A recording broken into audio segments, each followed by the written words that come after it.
Bonjour, alors troisième capsule vidéo. J'ai plusieurs personnes qui me disaient est-ce que tu vas continuer à faire des petites vidéos? Ça fait déjà quelques jours que j'en ai pas fait. Je m'étais promis de... J'ai réfléchi puis je me suis dit je vais en faire 2 par semaine parce que je vais aussi donner à mes élèves des séances de yoga qui sont déjà préenregistrées pour que les gens puissent continuer à pratiquer à la maison. Alors, troisième capsule, on continue avec les fondements du yoga. Je me suis mieux organisée. J'ai comme 2 ordinateurs pour aller suivre mes commentaires que je donne à mes élèves en formation. Alors, comme ça, je vais pouvoir me fier un petit peu. Vous allez voir la petite tête tourner de temps en temps. Alors, dans le troisième fondement du yoga, dans celui que je vais vous parler aujourd'hui, on va parler de conscience, objet et esprit.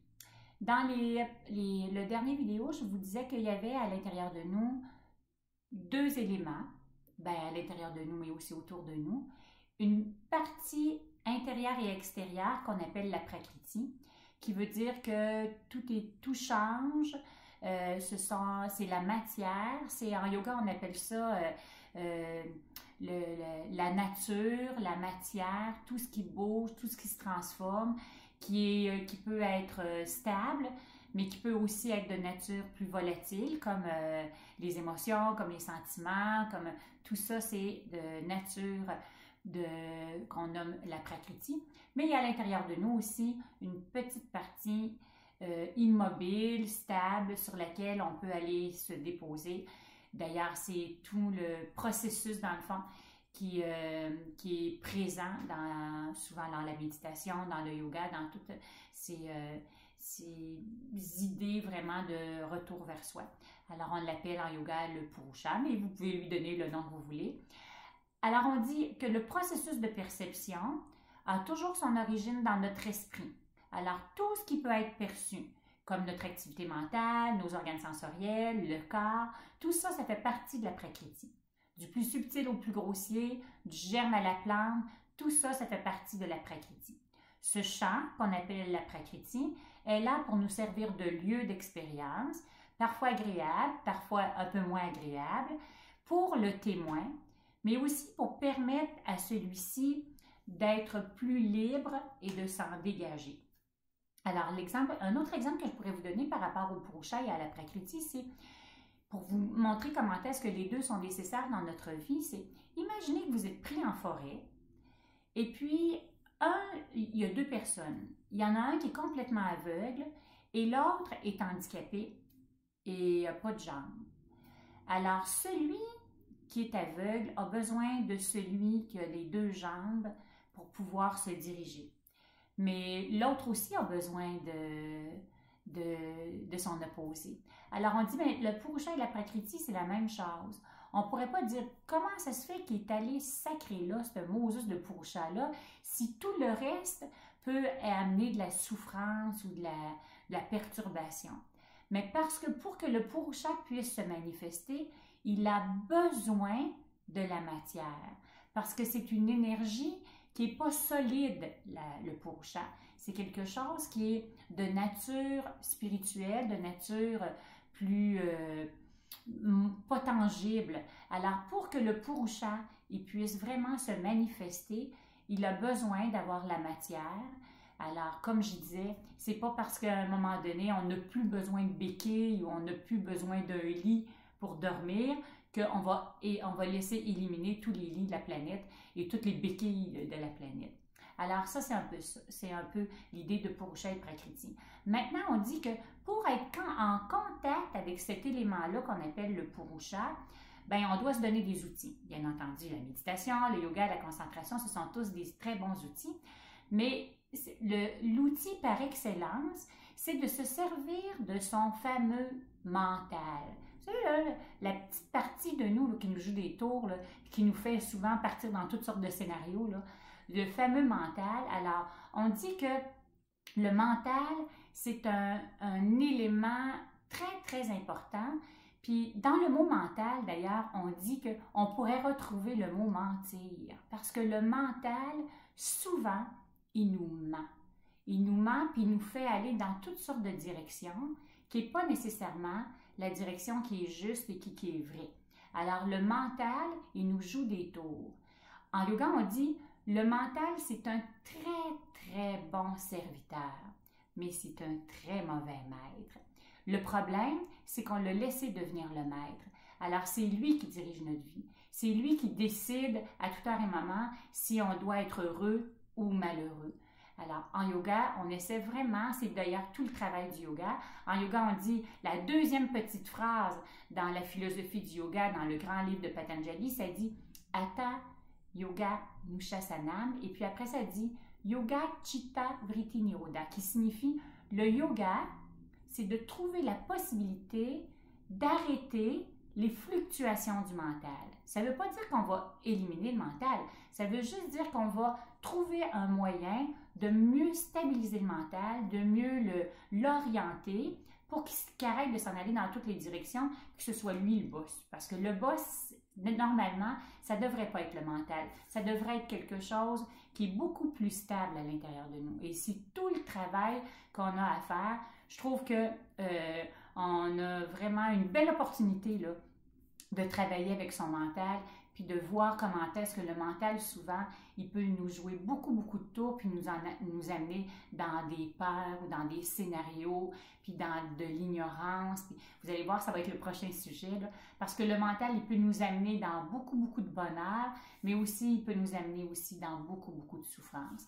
Alors, c'est tout le travail du mental qui va se faire à travers la démarche ici de la philosophie du yoga.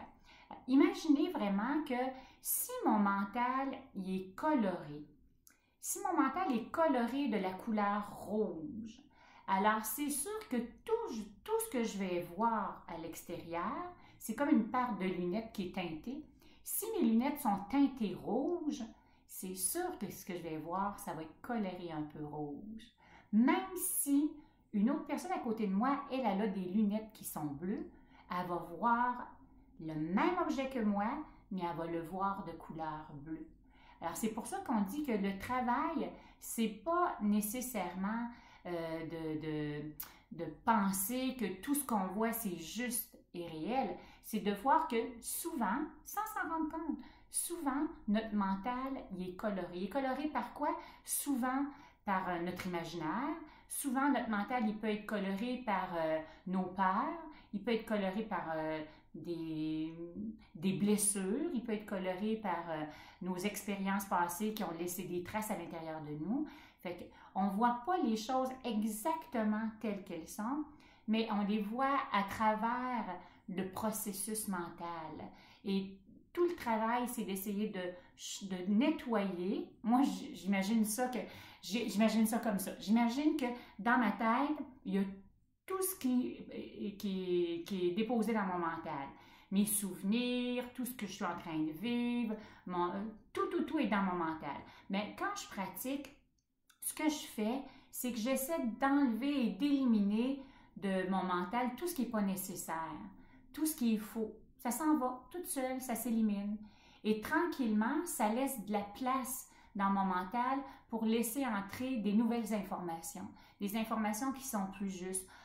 Puis des informations qui me font du bien, puis qui m'apaisent. Alors, si je laisse entrer un peu plus de paix, un peu plus d'amour, un peu plus d'espace, tout à coup, oups, il y a comme mes lunettes sont en train de se nettoyer et mon mental va voir de plus en plus clair. Qu'est-ce que je pourrais vous dire? Attendez un petit peu, je vais vous lire un petit mini-texte parce que souvent, je trouve que ce qui est écrit, souvent, ça peut m'aiguiller pour vous donner de nouvels exemples. Alors, à partir de cette notion de la conscience et de la nature, donc du Purusha et de la Prakriti, est introduit l'idée d'un instrument qu'on appelle le fameux chitta. Moi, quand j'entends le mot chitta, là, je pense à un petit singe. Bien, je trouve que je peux être capable de faire des parallèles avec chitta puis le mental. Parce que le petit singe, c'est comme, on dit souvent que le mental, c'est comme un petit singe qui est sous, puis en plus, qui court après sa queue. Fait que tant et aussi longtemps qu'on ne dessoulera pas le petit singe, il va continuer à tourner, puis à chercher. Au lieu de dessouler le petit singe, de l'arrêter, puis de faire en sorte que le mental il devienne plus stable. Alors, le mental qui va nous permettre de voir les choses de façon plus juste et plus claire. Dans l'expérience de l'être humain, le processus de perception est bien entendu assuré par notre mental. Hein? Pas de mental, ça va pas bien à ça. On a besoin d'avoir cet esprit-là pour réfléchir, pour être capable de créer aussi, pour être capable d'avancer et de fonctionner. Le yoga utilise le mot chitta pour le mot mental, puis souvent les purusha pour le mot conscience. Alors, le purusha, c'est ce qui perçoit vraiment, puis le chitta, c'est ce qui s'imagine percevoir. Il est convaincu, le mental, lui, qui a raison, puis ce qu'il voit, c'est la vérité. Mais souvent, il y a une fausseté qui s'est installée à travers notre mental parce que, comme j'ai dit tout à l'heure, à cause de tout ce qu'on a vécu, il y a comme une coloration qui s'est faite. Lorsque mon esprit est clair, lorsque mon esprit est dépourvu d'obstacles, alors je peux enfin rencontrer ma vraie nature. Tant et aussi longtemps que mon esprit va être coloré, ce que je vais voir, ça va être coloré, mais ce qui va m'empêcher de voir mon purusha aussi va être coloré. Alors, c'est pour ça qu'on dit, ouais, mais c'est bien beau ma petite lumière intérieure, ma petite voix intérieure. Comment que je fais pour entrer en contact avec ça? Il faut juste trouver des façons et des moyens de stabiliser un peu le mental. C'est sûr que dans la période qu'on vit, il se passe plein de choses autour de nous, mais souvent aussi à l'intérieur de nous. En tout cas, chez moi, ça se passe comme ça. Mais je vous raconte une anecdote. Dernièrement, il s'est passé, pas un conflit, mais une façon de voir les choses différemment avec mon amoureux. Bon, tant et aussi longtemps que mon mental était coloré par mon ego, par mon désir de vouloir être entendu, puis tant et aussi longtemps que le mental de l'ordre avait aussi cette impression-là de ne pas être compris, de pas être... Il y avait une impossibilité de pouvoir se connecter de cœur à cœur. À un moment donné, il s'est passé quelque chose qui a fait en sorte, un message que j'ai lu d'une amie, qui m'a comme secouée, puis qui m'a fait voir que c'était pas compliqué. Quand je suis dans ce mode d'ego ou de peur ou de blessure, c'est comme si tout à coup, je peux pas entrer en communication avec l'autre parce que c'est comme le mental, c'est comme si ma façon de parler ou mon langage ou comment je pourrais dire ça, c'est pareil comme si on parlait pas la même langue. Dans le fond, c'est ça. C'est quand je suis prisonnière de mon ego puis que je veux absolument avoir raison, ben c'est comme si je parlais une autre langue. Puis l'autre ne peut pas entendre parce que lui, il ne parle pas la même langue que moi.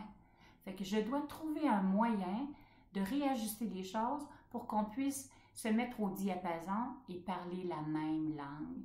Puis la même langue, c'est d'entrer un peu plus à l'intérieur de nous, puis aller toucher à l'intérieur de nous cette partie où est-ce qu'on est tous unis. Parce que ce fameux purusha-là, je ne vous l'ai peut-être pas dit, mais le purusha qui est chez moi et le purusha qui est chez mon amoureux ou chez mon fils ou chez vous, c'est le même. C'est de même nature. Alors, si on réussit à aller se connecter à quelque chose qui est de la même essence, c'est sûr qu'il n'y aura pas de problème. C'est sûr qu'on saura exactement comment dire les choses, de la façon de les dire, puis on ne sera plus prisonnier de notre ego, ou de nos peurs, ou de nos blessures.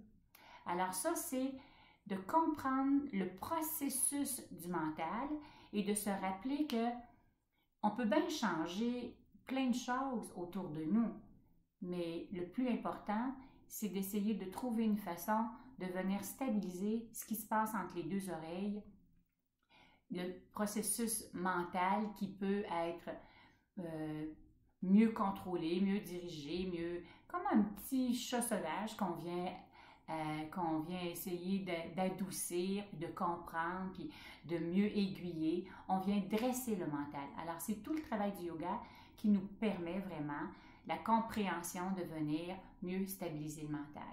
Et si on réussit à venir stabiliser le mental, ça dit à l'art de l'être, retour à la source. on pourra beaucoup plus facilement retourner à la source et aller se déposer dans cet espace qui est complètement calme, puis complètement où on est dans un bien-être, puis où on n'est pas en compétition, mais où on sent qu'on est dans une grande coopération avec l'univers et avec les gens qui nous entourent. C'était mon petit vidéo. J'allonge tout le temps un petit peu. Fait que promis, les prochaines vidéos seront 10-12 minutes, pas plus. Merci beaucoup. À la prochaine.